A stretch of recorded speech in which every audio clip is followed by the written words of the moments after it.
Alors, faut savoir que moi, j'aime être imprévisible. Donc, OK. du coup, ça se retrouve aussi dans ma danse. C'est pour ça que dans ma danse, j'ai pas un hip-hop pur. Ça se voit vachement à travers mes vidéos. J'aime bien essayer de toucher à tout et j'aime bien être là où on m'attend pas forcément.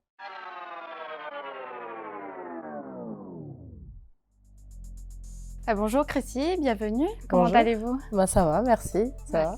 Donc vous êtes, Chrissy, connue sous le nom de Black Chrissy. Oui, c'est ça, Vous êtes chorégraphe et danseuse de hip-hop, c'est c'est ça? exactement ça.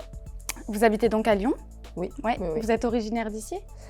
Alors, Racontez-nous un peu on votre peut dire histoire. que oui, parce que je suis arrivée, sur Lyon à l'âge d'environ, 10 ans, donc ça fait je vais Ouais. pas dire mon âge, mais ça Oui. fait depuis un moment maintenant que je suis sur Lyon, donc D'accord. voilà. Clairement, on va dire que je suis plus lyonnaise qu'autre chose. D'accord, et du coup racontez-nous un peu votre parcours.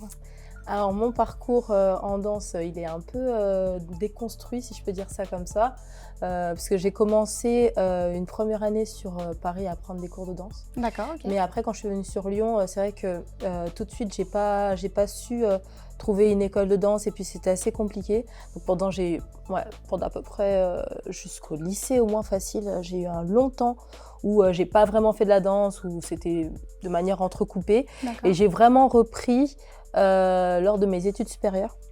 OK. Donc c'est arrivé très tard et après, juste avant, c'était en autodidacte ou autre. OK, super, et du coup ça fait combien de temps que vous faites, de la danse? Alors, du coup, ça fait bien plus de 10 ans, hein, au moins. 10 ans? Bon, ça donne à peu près mon âge au final, mais ouais, ça fait plus de 10 ans là, ça y est. D'accord, et est-ce que vous avez toujours pratiqué du coup le hip-hop ou vous avez fait d'autres styles de danse? Et ben, le hip-hop, c'est ce que j'ai pratiqué en premier, à vrai dire. OK. Après, il y a le hip-hop pur et il y a tout ce qu'on appelle, qui est arrivé un peu après, mais qui est un peu lié au hip-hop. Et c'est tout ce qui est new style, LS style et autres, qui est OK. plus sur tout ce qui est danse récente. Enfin, hip-hop, c'est pas que c'est pas récent, c'est juste que c'est beaucoup plus sur des basiques. Et après, oui, j'ai pratiqué d'autres choses après en parallèle. Un peu de house, j'ai touché un peu à certaines autres bases qui sont liées au hip-hop. Et dernièrement, je suis plus sur tout ce qui est afro, dancehall un peu. OK. Je m'essaye à d'autres styles. J'ai essayé un peu le crump aussi. Enfin, je touche un peu à tout. D'accord, donc vous faites tout, quoi. J'essaye de toucher à tout. Ça J'essaye. marche. Et d'où vient cette passion pour le hip-hop? Qu'est-ce que ça vous apporte de danser aujourd'hui? C'était plus par rapport à ma grande sœur qui avait commencé un peu le hip-hop. Et à l'époque, c'était vraiment quelque chose de tendance en fait. C'était de pouvoir reproduire certains pas qu'on voyait dans les clips tout simplement. Ouais. Et du coup, puis après, il y a eu les films de danse qui sont arrivés, qui donnaient vraiment cette envie de se dire à un moment, ben, j'ai envie de faire comme eux et c'est trop D'accord. cool. Et Vous voilà. avez une passion grâce à ça, quoi. Voilà, ça a commencé grâce à ça. Puis après, ben, ça m'a apporté plein d'autres choses. Donc c'est pour ça aussi que j'ai continué sur cette voie-là, quoi. D'accord, OK. Et est-ce que vous avez un style de musique en particulier sur lequel vous aimez danser? Alors, faut savoir que moi, j'aime être imprévisible. OK. Donc, du coup, ça se retrouve aussi dans ma danse. C'est pour ça que dans ma danse, j'ai pas un hip-hop pur. Ça se voit vachement à travers mes vidéos. J'aime bien essayer de toucher à tout et j'aime bien être là où on m'attend pas forcément. Mais après, voilà, ça m'arrive des sons un peu type consonance afro, dancehall, du rock, de la musique classique. Enfin bref, D'accord. je suis vraiment ouverte à tout. D'accord, OK. Et quelles sont vos sources d'inspiration? Vous l'avez un peu dit tout à l'heure, mais est-ce qu'il y a un artiste en particulier, ou quelqu'un qui vous inspire vraiment? Actuellement, une artiste que j'apprécie énormément, elle s'appelle Sienna Lalo. C'est une artiste aux États-Unis. Ça fait que très récemment qu'elle est montée. Et ce que j'apprécie chez elle, c'est que, bon, elle est très hip-hop, hein. OK. Ce que j'apprécie chez elle, c'est ce côté un peu j'y vais, je fonce, tout en restant moi-même. C'est-à-dire qu'elle peut être très féminine même dans sa danse ou autre, OK. mais tout en gardant un côté gros survêt et Ouais. gros sweat. Et malgré tout, elle envoie énormément de charisme et énormément de prestance dans sa danse. Et donc voilà, après, c'est vrai que j'ai plusieurs personnes qui m'inspirent comme ça. En ce moment aussi, j'ai vachement Galen Hooks, qui est une autre chorégraphe. Oui, je sais que je cite des noms. C'est une autre chorégraphe aussi aux États-Unis, enfin, qui travaille aux États-Unis. OK. Et elle est plus spécifiquement sur tout ce qui est expression en dehors de la danse. C'est-à-dire que du coup, comment exprimer, selon comment on va positionner son corps en termes facial, d'expression faciale, on va apporter une autre amplitude à la Ah, danse. sympa. Et du coup, elle est vraiment impressionnante aussi. Mais il y en a plein, hein, je pourrais en citer plein, donc je ne vais pas trop m'étendre. Mais puis, plus proche de moi aussi, il y a celle qui je trouve m'a beaucoup apporté, ma mentor principale, qui s'appelle Maïssa Barouche, D'accord. qui est très connue sur la région parce que niveau popping, elle fait partie des pionnières, je pense, à ce niveau-là. Et du coup, c'est elle qui m'a beaucoup apporté tant en danse, mais aussi en termes humains. Et par rapport à son expérience dans la danse, en fait, elle m'a permis aussi d'avoir quelques billes pour la suite. Donc voilà. D'accord, bah, c'est sympa. Combien de temps est-ce que vous consacrez à votre danse, à votre entraînement en fait, par semaine ou... Alors, actuellement, j'ai un temps très limité D'accord. parce que comme je suis maman, c'est Oui, un peu il y a 2 compliqué. occupations, oui. Voilà, c'est un peu compliqué de concilier. Ouais, 3-4 heures, c'est le minimum, genre vraiment Ouais. minimum. Normalement, ça devrait être bien plus. Avant, c'était beaucoup plus. Combien environ? Je pense que c'est 1h30 par jour environ. Ah oui, d'accord. Donc, ça est encore, voilà, ça va vite. Donc, ouais, 3-4 heures, je pense que je suis peut-être un peu gentille. Je pense que c'est beaucoup plus que ça. D'accord. Mais j'avoue que je compte pas. Je pense que quand c'est une passion, on Oui, compte bah, pas de toute façon, forcément. oui, oui. Mais ouais, pour moi, danser, c'est plus que juste quelque chose que je fais parce qu'il faut le faire. C'est vraiment, je vis de ça. Donc, D'accord, voilà. ok, ça marche. Et est-ce que vous participez à des battles, des concours, des choses comme ça? J'ai participé à des battles. Après, un battle, ça demande vraiment un temps de préparation Évidemment. pour l'amener correctement avec tout ce qui est freestyle et autres. Donc quand je le fais, c'est plus pour le fun, quoi. Donc non, dernièrement, Ouais, c'est assez rare, quoi. Voilà, c'est Ça très reste- rare. D'accord, donc vous êtes également chorégraphe. Depuis combien de temps? Ah, depuis combien de temps? Depuis pas mal d'années maintenant. Je dirais que ça fait peut-être 6-7 ans. D'accord. Non, je pense que ça fait plus récemment. Avant, je créais des chorégraphies. Ok. Mais je pense qu'il y a une étape entre le moment où on crée des chorégraphies et le moment où ça devient beaucoup plus structuré. Et du coup, je considère que c'est plus de l'ordre de peut-être 4-5 ans. Parce qu'il a fallu un temps quand même, transition, où ça puisse, que ça puisse mûrir et autres. Oui, apprendre un petit peu. Exactement. Enfin, créer en soi, je pense que c'est... Moi, j'ai des enfants actuellement qui créent, c'est possible. Mais après, c'est qu'il y ait une continuité, qu'il y ait une cohérence, de pas trop en faire, mais d'en faire assez. La musicalité, il y a pas mal de choses qui se travaillent. Du coup, Oui, bien sûr. ouais, je pense que c'est à peu près ça en termes de timing, mais D'accord. je sais plus exactement. Et vous créez seulement juste pour vous ou est-ce que vous êtes appelé pour en créer d'autres dans les clubs je crée beaucoup pour moi. Bah, déjà, je crée beaucoup par rapport à mes élèves aussi. D'accord. Mais depuis 2018, je crée beaucoup pour moi en termes de projets. J'en fais pas autre chose que des vidéos pour l'instant, mais c'est juste quand il y a des chorégraphies qui m'ont plu ou qui m'ont parlé, c'est de mettre un peu ça en scène. Et oui, ça m'arrive de créer aussi dans d'autres contextes, quand on fait appel à moi ou autre, c'est déjà arrivé. Donc, voilà. D'accord, ok.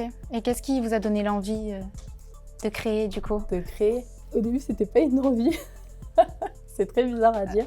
On va dire que j'ai suivi un cours de danse à l'ancienne. Et en fait, mon prof de danse est arrivé en me disant « Bon, ben maintenant, tu vas créer 4-8 sur ça. » Donc, clairement, c'est pas venu de moi tout de suite. Ah, ouais. Au début, et franchement, la première fois que j'ai créé, c'était horrible. Parce que pas de musicalité, les pas, j'étais complètement paniquée. Oui, ben, vous connaissiez pas. Donc, voilà, c'est exactement ça. Et après, c'est plus... j'ai eu un autre travail, donc il y a eu un temps où j'ai rien créé du coup suite à ça. Et après, ça a été plus une manière pour moi d'exprimer certaines choses, certains moments, certaines émotions. Okay. Comme un temps d'arrêt comme si je prenais une photo sur un moment donné de ma vie en fait, et de me dire bon ben là, je vais le mettre en danse, l'exprimer en danse. Comment est-ce que vous procédez pour construire vos chorégraphies? Alors, que du coup vous essayez de faire passer un message par les créations? Au début, je pense que le premier réflexe pour moi avait été de créer en me disant il faut que tu dates ça, comme on dit. Et du coup, c'était l'idée d'en mettre beaucoup de techniques, beaucoup de ci, beaucoup de ça. Et au final, je me suis rendu compte que c'était peut-être pas la bonne approche. C'était pas l'approche que je voulais. Et du coup, maintenant, je fonctionne plus par un son qui me fait kiffer et qui me fait... Voilà, c'est juste un moment, je me dis, ah, ce son, il y a moyen de créer un petit mood, un petit... Voilà. Ou, ouais, à contrario, ça va être juste l'envie d'exprimer quelque chose de spécifique, une émotion. Parce qu'à un moment, voilà, s'il y a un moment où je suis hyper heureuse ou un moment où je suis hyper en colère, je vais créer quelque chose à ce moment-là. Et en termes de cheminement, en fait, à vrai dire, je commence plus par me laisser porter par le son. Je passe beaucoup de temps, surtout, à écouter la musique. Parce qu'en vrai, au-delà de la technicité des pas, la musicalité, c'est ce qui fait le tout pour moi. Et c'est vraiment ce qui joue et qui fait qu'on va se dire « Ah ouais, j'avais pas entendu ça, mais ah ouais, ça c'est lourd, c'est stylé. » Donc voilà. Ok, super. Est-ce que vous faites beaucoup de rencontres avec la danse? Est-ce qu'il y en a une qui vous a marqué en particulier? Je fais énormément de rencontres. Énormément de rencontres parce que moi, j'ai un peu un concept particulier à travers mes projets. C'est que j'essaye de m'associer avec des danseurs que je rencontre pas forcément, qui sont pas forcément dans mon cercle. Ok. Et justement, à travers ces projets-là, c'est l'occasion d'aller à la rencontre d'autres danseurs. Alors ça peut être des danseurs, des fois, je les ai rencontrés lors d'un cours de danse ou autre. Et en termes de rencontres, une rencontre marquante, c'est parmi mes élèves actuellement. D'accord. J'ai 2 élèves en situation de handicap. Ok. Donc, pour tout avouer, quand je les ai vus, je me suis dit « Ah, ça va être compliqué. » Ouais. Et au final, en fait, hyper persévérant, hyper déterminé et c'était incroyable de voir ça. Très Franchement, intéressant, j'imagine. C'est hyper intéressant et c'est plus ça qui me booste et qui me fait plaisir et qui, moi, me donne de la force, en fait. Après, j'ai eu plein de belles rencontres. Honnêtement, c'est très dur de situer. Voilà. Si je devais parler de ma plus belle rencontre actuelle, c'est celle que je considère comme mon binôme, qui s'appelle Woz. Okay. Elle apparaît quasiment sur toutes mes vidéos. Et c'est vraiment, mon âme sœur de danse, si je peux dire ça. C'est vraiment, on est très, très connectés. Vous êtes trouvés, quoi. Ouais, voilà. Donc, surtout ça, à la limite. Ok. Et est-ce que vous pouvez nous dire une mauvaise et une bonne anecdote que vous avez retenue durant votre parcours? Une bonne, il y en a plein. Je trouve que le monde de la danse est... alors, de manière générale, je trouve qu'il y a beaucoup d'échanges. Dernièrement, j'ai suivi un cours de danse pour les danseurs pros et autres. Donc voilà. Et à ce moment-là, ce qui était vachement intéressant, c'est qu'on était venus pour apprendre des pas.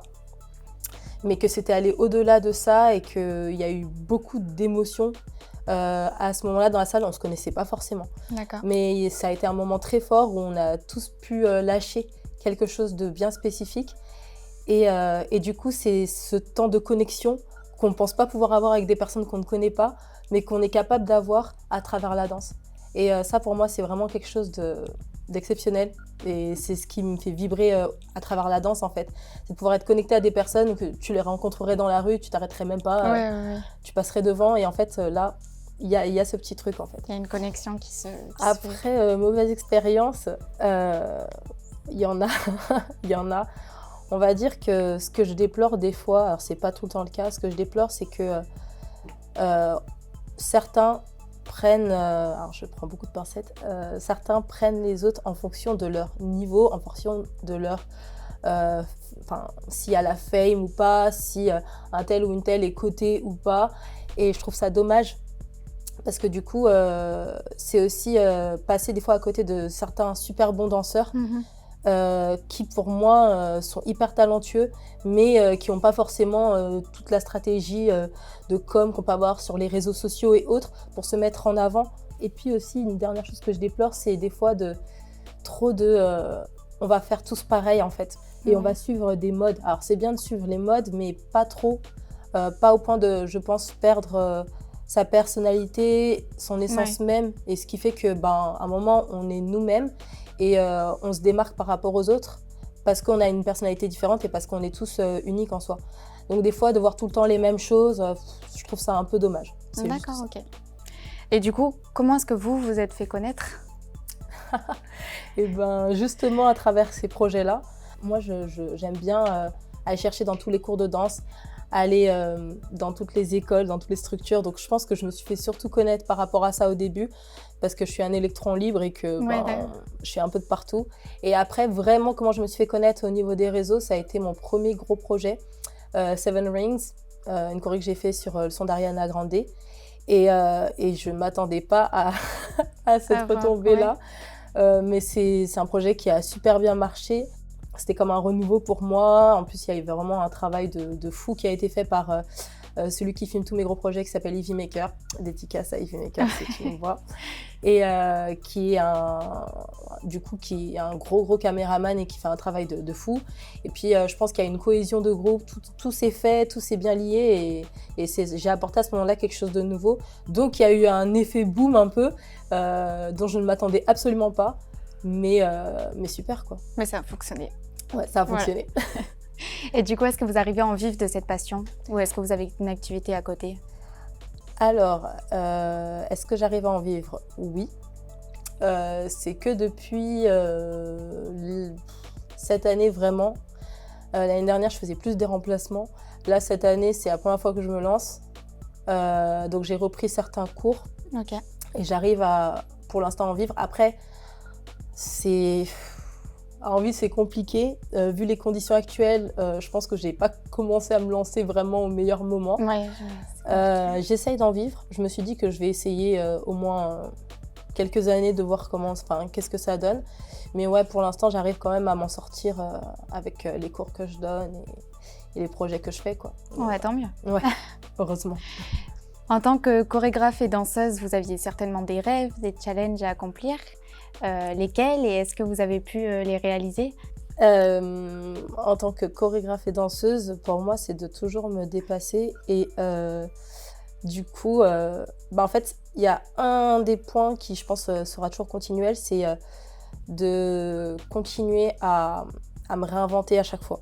Okay. Donc de ne pas stagner et de ne pas rester sur ma zone de confort et d'aller chercher un peu d'autres choses. Donc là, c'est vraiment ce que j'essaie de faire de plus en plus. Un de mes objectifs, c'est de plus en plus aussi, c'est d'exprimer certains messages, mais vraiment de plus en plus. C'est-à-dire pas seulement une émotion, pas seulement de partager une émotion, mais c'est aussi à travers ma danse d'exprimer des messages, de partager peut-être des choses plus personnelles. En gros, de donner beaucoup plus de profondeur à mes chorégraphies. Et aussi, ça c'est un objectif, mais je ne sais pas si j'y arriverai, mais j'espère, ce serait de pouvoir chorégraphier pour des artistes que j'apprécie. Je dirais pas des gros artistes, parce que c'est pas forcément ça, mais plus des artistes dont les sons me font vraiment kiffer. Ça marche, donc ça c'est vos projets en fait. Ouais. Ok, super. Et du coup, vous me l'avez un peu dit, la crise sanitaire impacte votre activité. De quelle façon? Énormément, et je pense pas être la seule danseuse chorégraphe à subir, parce que c'est vraiment le mot, et actuellement je pense qu'on est plus en train de survivre qu'autre chose. On est beaucoup à saturer, parce qu'en fait danser c'est au-delà juste d'une profession pour nous, et je parle pour moi, mais je pense que c'est pour nous, pour tous les danseurs, c'est vraiment comme respirer. En fait, donc on a besoin de danser, j'ai besoin de danser, et de ne pas pouvoir danser, c'est comme si tu m'interdisais de respirer correctement en fait. Et du coup c'est hyper compliqué, d'être limité, c'est hyper compliqué de plus pouvoir partager. Et ouais, c'est compliqué aussi, au-delà de l'aspect financier, mais il y a aussi l'aspect financier, à un moment c'est la réalité, et c'est que j'ai pas envie de me dire que je suis obligée de m'arrêter dans ce domaine, parce qu'à un moment, ça va durer encore et encore. Et malheureusement, si ça continue comme ça, je me pose sincèrement des questions sur ce que je vais faire par la suite. Et ça, c'est horrible en fait. Laissez-nous danser. Est-ce que vous auriez un message à faire passer pour quelqu'un qui voudrait se lancer dans le hip-hop ou dans la chorégraphie? Je pense qu'il faut être hyper passionné, mais vraiment passionné pour pouvoir se lancer dedans. Faut être aussi hyper motivé et hyper déterminé, parce que faut pas s'arrêter à peut-être certaines remarques, certaines réflexions, certaines personnes qui des fois dans l'entourage, sans être méchant, mais qui vont dire tu penses que c'est un métier, tu penses que tu y arriveras, mais il y en a plein comme toi qui dansent superbement bien et autres. Et à un moment, c'est de garder cette passion avant tout. C'est-à-dire que plutôt que de se dire oui, comment je vais faire pour arriver à ça, c'est plutôt au contraire de danser à fond, de chorégraphier à fond, de se lancer petit à petit, sans se fixer des gros objectifs, mais de se lancer petit à petit. Et après, la suite va venir. D'accord, ok. Voilà. Alors, je vais vous poser 10 questions du coup et vous allez devoir répondre super rapidement. D'accord? Ça marche. Alors, battle ou spectacle? Spectacle, du coup. Rap ou électro? Oh, rap. Rap US ou français? Rap US. Foot ou rugby? En foot. Nike ou Adidas? Nike, désolé Adidas. Alors, bonnet ou casquette? Bonnet. Passé ou futur? Futur. Rêve ou réalité? Et rêve quand même. Sushi ou sandwich? Sushi. Direct. Aucun doute. Fauteuil ou canapé? Fauteuil. Été ou hiver? Été. L'été. Merci beaucoup, Chrissy, d'avoir pris le temps de venir ici. Qu'est-ce que je pourrais vous souhaiter pour la suite? Et encore beaucoup d'autres projets, Ouais. de beaux projets. Il y en a plein qui arrivent. N'hésitez pas à suivre ma page. Bien sûr.